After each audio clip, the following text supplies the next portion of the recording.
In today's video, we're going to talk about the top 10 LEGO Lord of the Rings sets that we need. Now, of course, from 2012 to 2015, LEGO had their own Lord of the Rings and Hobbit lines to correspond with the Hobbit movies that were coming out. Can't believe that was 10 years ago, because I got to see those personally in theaters. Rings of Power just wrapped up, so I thought now is the best time to talk about Lord of the Rings. Now, for those that don't know me, many of you, I'm an avid Lord of the Rings fan. Now, honestly, if LEGO had been making Lord of the Rings Lego sets for 25 years like they do Star Wars, you would see me as a primarily Lord of the Rings channel. But that's not the case. I'm primarily Star Wars because that's another passion of mine. I like Marvel, Lord of the Rings, any IP really. Harry Potter's not my favorite, but just haven't connected with that. But those are like the three that I really like, and I'm currently trying to save up for Rivendell being the most expensive Lord of the Rings set. Now, the good news is with these icon sets, we are seeing a gradual decline in price and piece count and minifigures, unfortunately. But we are seeing some good things. Now, I'm not just a movie fan, so I'm going to stick to sets that. I probably am going to stick to sets that would correspond with the Jackson movies, and I think that those are really where LEGO needs to come from. I don't think that they should touch Rings of Power. And you know what you think, though, write down in the comments. I'm always up for a vivid discussion and debate. And speaking of rings, that means that I do dive into the books. I've read all of the books, and right now I am currently reading this book, Tales of Numenor. And if you're interested in reading the newest Tolkien book, which is published 70 years after his death, name another reader that has died that can still get his books. There will be a link in the description that you can go pick up your own copy. I truly recommend it. It is a great read and doesn't read super old English like a lot of Tolkien's works. Is not necessarily, it's edited by someone other than a member of the Tolkien family. But that's kind of in today's video, because now I am one that I will advocate for LEGO to make a Lord of the Rings Hobbit comeback. Like, I don't anything from the Jackson's Middle Earth. I'd love to see a LEGO set again. I did buy a lot of them back when they were coming out, but I did also miss out on a lot that I did want. And thing that isn't well known is I'm a huge dwarf fan. I love the dwarves and Tolkien's, and so much that kind of to put it number 10, a dwarf set. Bottom of the list, but that's okay. These are just 10, and I think it's a dwarf battle pack. Now there's going to be a lot of battle packs on here because I think that Middle Earth, you need battle packs. Build up those armies. Build up your dwarves. Build up your elves. Build up your orcs. So a lot of that is going to be on this list, and we're going to start with a dwarven battle pack. Now I think that doing from the Iron Hills Legion with Dane, because those are the ones that we saw in the most amount, kind of carried the looks that in the Hobbit films that were also part of Erebor. So I think that works really well, and would tie into some other sets that are going to be on this list as well. But build up, have typical $20 battle pack with 4 dwarves in it, a couple little small builds, and have them be. I would do printed armor, because with the current dwarf beards, and I do like Dwalin type beards, that Lego piece works really well. Do it in a nice dark brown or different colors to make them unique. And then I would do different types of weapons. So I'd have some pike, I'd have some sword, and I'd have some axes. They'd all have a round shield and printed armor. And I think you call that a day. Maybe throw a helmet on there, like a Gimli style helmet, and you call that a day, and really good. Now, back in 2014, I did pick up some custom Iron Hills dwarves myself, but I only have 3 of those. I think those are a good place to start for a battle pack. Moving on to number 9, we have the Rohan battle pack. Now, I think Rohan kind of got a battle pack back in the day for, actually, arguably kind of expensive, for $30, a section of Helm's Deep wall. And I think you could do that, or you could do like a little camp from Edoras, like a Edoras home. Could work really well here, like a little portion of that. It doesn't have to be super, doesn't need to be any more than 1 to 200 pieces. Have those 4 minifigures, and again, the same kind of thing. Just generic Rohan soldiers that all look a little bit different. And don't throw in a name character like Aemir or Awen, but just do 4 unique Rohan soldiers. You can have some spear people, you can have some sword, you can have some bows. I'd probably do like 2 bows or 2 spears in there. Throw a couple horses in there, and you're pretty good there. You could even do like camp kind of thing, or like a section from like Arrow from the Return of the King. I think that would also work here. I want to hear your thoughts, so do let me know what you think about these battle packs. Gondor Battle Pack. And Gondor is been in a section of Middle Earth that LEGO has not touched yet. And we the fans keep on asking, keep on like, the next icon set has to be Minas Tirith. According to rumors, it's supposed to be a Hobbiton or Shire or a Bag End, something along those lines. Of course, there is no set number, so I don't want to put too much stock into it until I see some set numbers, which may not be till 2026. But I'm not really sure what to put on this build. Do something similar to Rohan with like a section of wall that's like just a white wall. Maybe like a portion of Osgiliath, just the white tree. Those are the lines that I'm kind of thinking. And you throw on 4 of those Gondorian soldiers. Swords and shields and pikes. You could even do like a Citadel Guard in here, because they have a pretty similar unique look, but would be different enough to have like a different type of soldier in here. That I think that would be really cool. Number 6 is the Orc Battle Pack. I think Orc is the most needed battle pack. You want to build up those Orc armies for your Dark Lord. Fill up your Barad-dûr with Orcs. Throw Barad-dûr into a mock that is all of Mordor, and you have 10,000 Orcs in there, or whatever. I think having 4 Orcs to be able to do that in like a little kind of camp setting, like maybe you have a couple different camps that hold 2 Orcs each, or something like that. You have extra armor, whatever, and a small build like today we got the Uruk-hai Forge. I think that was a great set for $30 that came with a good amount of orcs. And you could make the Orc Battle Pack kind of more deluxe, that $30-$40 with a bigger build, like a Forge. We can throw in a bunch of orcs in there. And that one had I think it had 6 minifigures for $30. It was 2 Mordor orcs and then 4 Uruk-hai and alerts. I think that's what it came with. I'll have it on screen. But something along the lines could work as well. I'm thinking just kind of the smaller 4 Mordor orcs that are all kind of style designed to what we got in Barad-dûr without having Gothmog in there, because I just don't think you should have Gothmog in there. But I definitely think Machine, you could do trebuchets, or even do a troll with the tower and have 4 orcs in that tower that are going to raid. That could work really well here as well. What kind of battle pack build would you like to see for orcs? So that was 6, 10, 9, 8.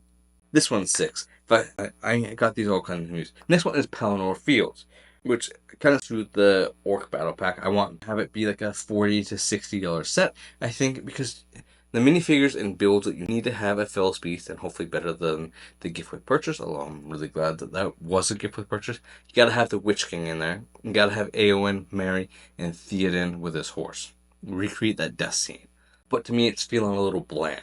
And $20, I don't think LEGO would charge that for it. I think it would be a little overpriced.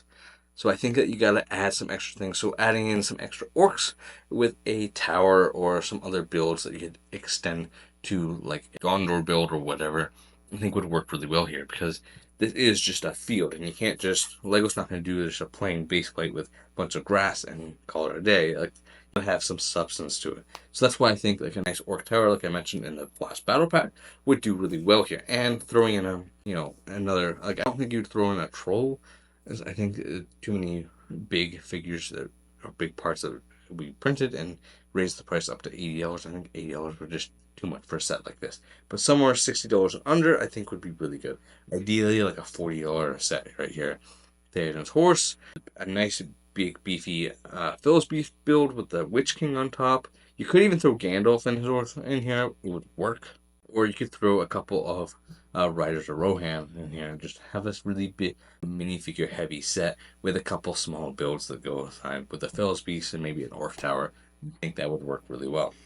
Coming in at number 5 is a set that's rumored. What the hell just fell? Is the UCS Bag End. Now, I think in my perfect world, this Bag End set encompasses both The Hobbit and Lord of the Rings. And so you have Frodo and Sam and Gandalf, and you have Old Bilbo, and you have like Yoel and a good portion of the dwarves. I think if you have a good portion of Thorin's company, at least a lot of the main dwarves there, like Thorin, Dwalin, Balin, Glowin, Oin, Feely Keely, the dwarves. If you're going to do another set. Now, like kind of these UCSS icon sets as kind of like, this is our one chance to do this Lord of the Rings set, this one scene. We don't know if we're getting this again. And so I think with that attitude, I would want the be okay paying $500 if it had like minifigures. If it's the big, like the small bag end, I think you gotta do big bag end. You have different rooms. You gotta have the pantry in there. You gotta have a big table you can fit all the minifigures at. You have a bedroom. You have whatever. You got the glory box. That feeling Keely wipe the shoes on, like Bilbo gets all upset. Like you gotta have all these classic scenes from both the Lord of the Rings and you gotta have the party scene. You gotta have the no admittance sign. You gotta have the scratch on the door from the Hobbit. You gotta have all these things, right, to make a really good UCS again. And it's got, in my perfect world, it encompasses both films and both series, and I think that would fit really well because it's the one set that's kind of both journeys kind of. Coming in number 4, another big UCS set. Ironically, a lot of the big UCS sets are at the top of the list. Minas Tirith, like I said, this is a set that we as fans have been wanting for years. We wanted to do it when the last series of wave sets happened, and nothing happened from Gondor. And again, we're still in this hole of missing a lot of Gondor sets and a big UCS Minas Tirith. Now, I don't know how they're going to do it and make it affordable without it being $800, $1,000 set. I don't think Lego's going to go for $1,000 Middle Earth set. As much as I would personally love it, number one, I don't have the cash to do that, but as much as I would love to see that, I don't think that Lego is going to do that. But I think that you do highly detailed top and bottom. You gotta include Denethor in there, Gandalf, Pippin, and a lot of Gondorian soldiers. Maybe even Faramir would be good to throw in there as well. But I think you kind of do like on Barad-dûr, Rivendell, where you only do half a build and cut off a section where you can just stick it against a wall and then you pull it off to access the inside and rooms inside. Make it small enough but big enough and encapsulating all the details that you need. Coming in number 3, another icon size set is Erebor. Now, Erebor is one of my favorite dwarven kingdoms. Pretty close to but I think one of the things that I'm really excited about that I'd like to see in a big dwarven city is like the Barad-dûr Rivendell set. Make it big, make it detailed, make it that $500-$600 in there, super detailed, and then fill it with a lot of dwarfs. And you fill it with some of Thorin's company, and then a bunch, or you could even throw. You're doing these all going to be out at the same time. So you got Bagan that came out, and then Erebor. Now you don't have to throw so many of the dwarves in, so you can fill out the rest of Thorin's company in their end of the movie kind of armor, and then you throw in Dane Ironfoot in there and a bunch of Ironfoot dwarves like battle pack. And I suggested at the beginning of this video, throw all that in there, like minifigures, $600, and a highly detailed. You gotta have that back door where they sneak in. I think you do have to throw Smaug in there. I think Smaug. You gotta throw Smaug in here as well, and you gotta have a big treasure hoard, King's Throne, Arkenstone. Like, there's so many key moments, some forges in here, and then you just have that cut off on the back where you can stick the build up against a wall on a shelf, which is really nice displayable, but you can't really see the backside, and it keeps the price down where it's not like $1,000. You have a lot of minifigures in here. I think it's the best of both worlds.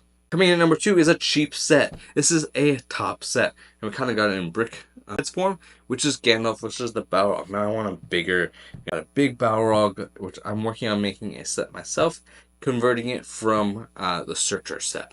We put minifigure Gandalf, the Balrog, and then you have that bridge. And I want some kind of mechanism where you can drop and break the bridge apart, and so Gandalf and the Balrog can go fight. You gotta have a chain whip, you gotta have the fire sword. As much as it's inaccurate to the book, you gotta have the shadow wings. And maybe throw a couple other minifigures in there as well. Like, it's a good set to throw Boromir and like Sam. And then you have the big side builds, kind of. It's pretty much just the bridge of Khazad-dûm, and I think for a nice like $40 set, that would be really good. I think it's something that we've been wanting for a while. And speaking of Khazad-dûm, the next set on my list is the Mines of Moria, Khazad-dûm itself. And this is like a big UCS. It includes the whole Fellowship, and a lot of the broken dwarven architecture is going to be in there as well. But like, I really think that Balin's Tomb and make it bigger than the set that came out 10 years ago, and really make it. You have Cave Troll. You got lots of orcs in there. You got a lot of the Fellowship, if not all of them. Like Riven in the Rivendell set. It's like a whole square build that's displayable. well, you have the opening doors, all of that. And I think that's a good top needed set. And you could even, have the well where Pippin drops the skeleton down. You gotta have the dwarf with the book from the miserable. Like, you could do a couple different rooms in here.